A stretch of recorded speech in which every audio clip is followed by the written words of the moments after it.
Oftentimes I've found that nothing makes you feel a little bit older than realizing that something that you watched and you remember so vividly is in the double digits range when it comes to how long it had been since it came out.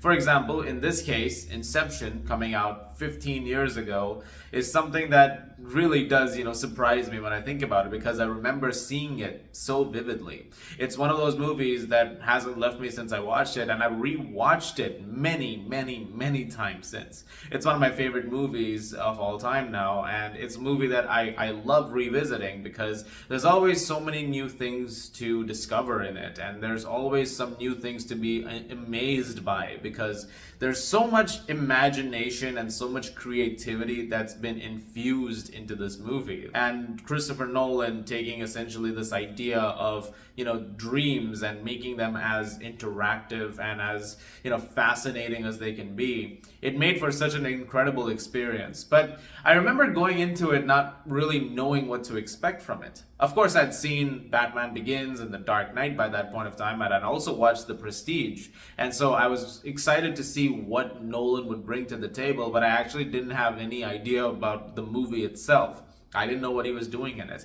I also don't think I really knew about it until very close to its release, because I think we were walking out of Alice in Wonderland, the Tim Burton one, and there was a poster at the exit, which was for that movie. I think it was either that or it was Iron Man 2. I'm forgetting specifically which movie it was, but either way, after we had done watching that movie, I remember thinking, okay, Inception, I guess this is a thing. And we actually went to go see this on the second weekend, not the first weekend when it came out, because that time things were a little bit busy. But I remember a lot of people had seen the movie and were highly recommending it, like, you gotta go check out Inception. And the same thing was happening to my family as well. They were getting recommendations too. So we finally went and checked it out. I think it was like a Saturday evening or something like that. And we went to go see it in this local theater of ours. And I remember just being absolutely transfixed by it from the start. Once the movie gets going and you're showing up on the beach with Cobb, Leonardo DiCaprio, who's, face first in the sand, and then eventually going over to this old man and him talking about this thing that's, spinning around this, and it just continues to keep spinning.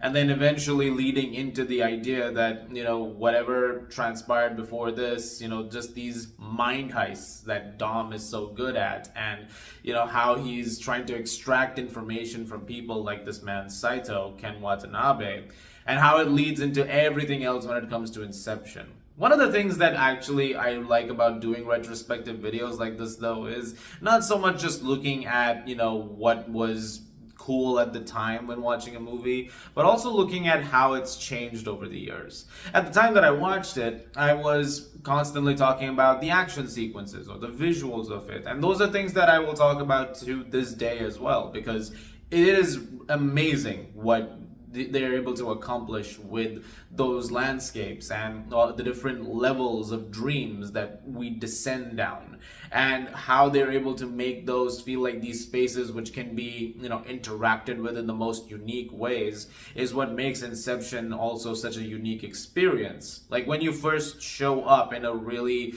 crazy dream space, besides the opening heist sequence, like when you're in the city, for example, in Paris, and you're seeing, the city fold as Cobb is, showing Ariadne the ropes of, being an architect.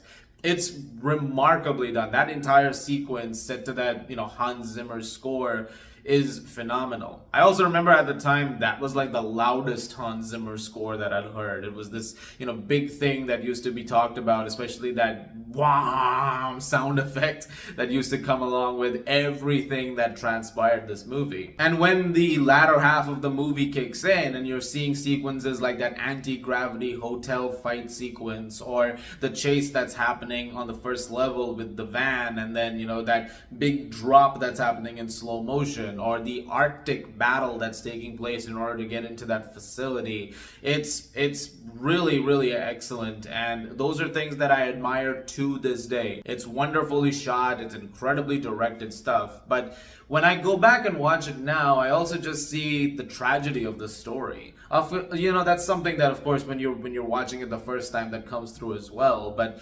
just seeing the entire motivation behind why Cobb is doing what he's doing, just the fact that he wants to do this so that he can get back to his kids, and that entire driving force of how everything that has led him to this point involves this tragedy with him and his wife Mal, Marion Cotillard.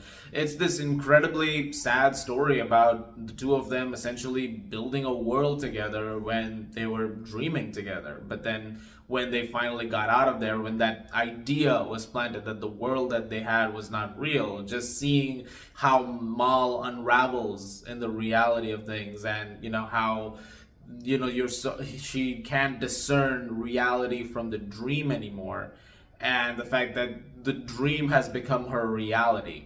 And that's led to her believing that, Cobb wants to essentially kill her. That's the thing that she's gotten into her mind, and she's, she says, she reports that as well.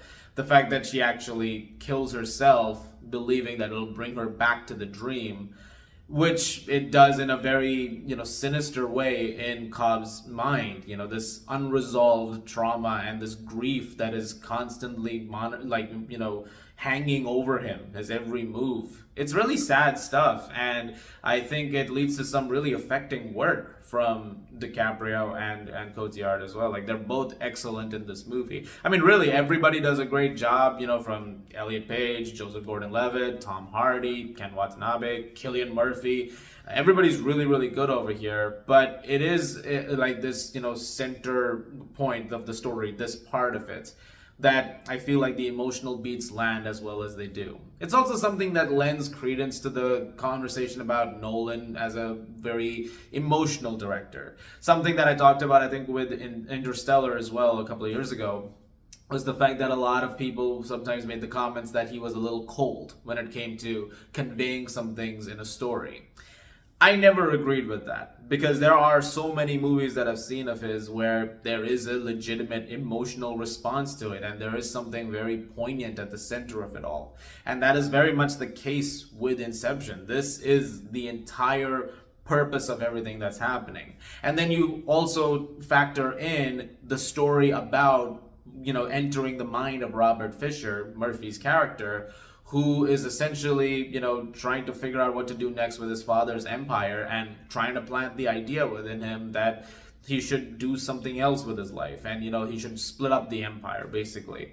And that entire journey goes from being, this idea insertion, counter heist, but it also becomes something a lot more poignant as you're seeing these, scattered memories of what Robert has with his father, Maurice, and this one core memory of, this birthday party, this picture that is next to Maurice's bedside. Eventually that becoming a huge component of things, and how essentially this aspect of, the last thing his father said to him about, being disappointed was not necessarily built around the idea of being disappointed in his job, but, planting the idea that I'm disappointed that you tried to be me. And that entire emotional angle that you get too is wonderfully done.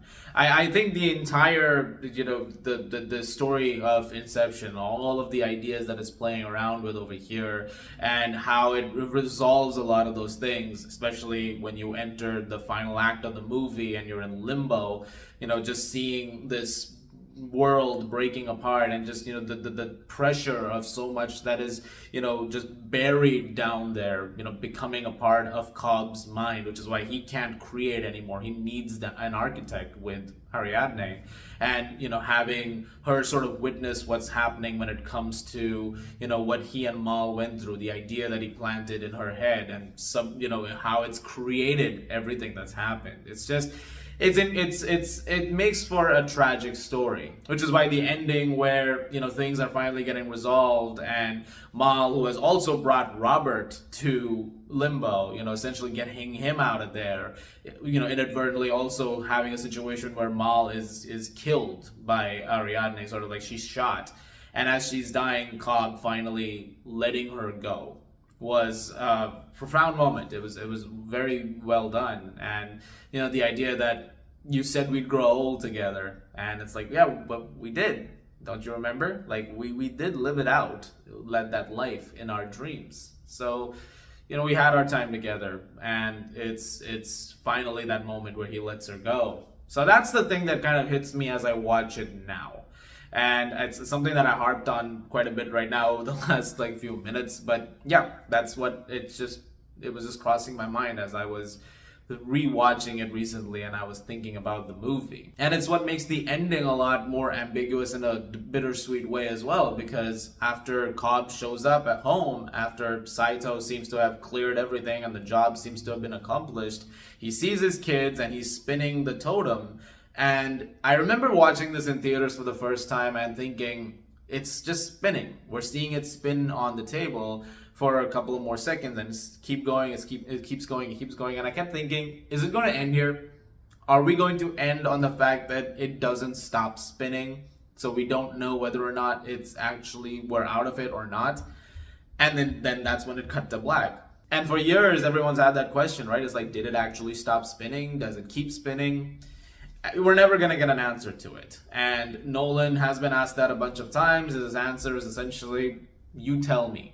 Which is kind of like the Sopranos ending, where it's like, did Tony die at the end of it? Or does everything just keep going? Like, what really happened? I don't know. You're just going to have to, whatever you think is the ending is the ending.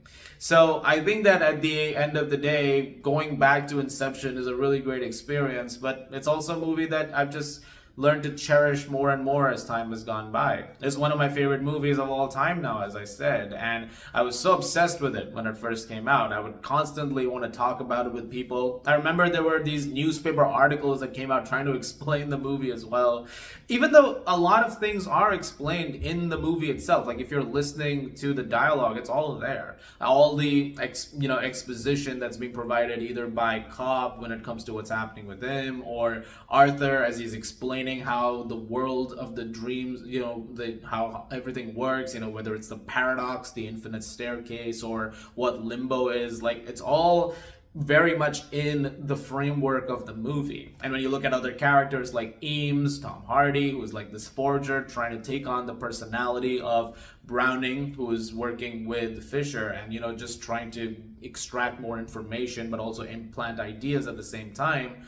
And all of that sort of coming together into this very fascinating narrative. Oh, and also shout out to Yusuf, Dilip Rao. He was cool in this movie. Yeah, I thought he did a great job too. I mean, I just realized I did this entire video and I didn't even get a chance to really mention him. But yeah, he was really cool as well. So yeah, overall, I think 15 years later, Inception is still a phenomenal movie. And it's one that very much does stand the test of time. It's one of my favorite Nolan movies as well. I think he's done an incredible job with it. Everything from the visual, scale of it, to the storytelling, to the characterizations, to the performances, to that amazing score, one of the best scores of the 21st century in my opinion.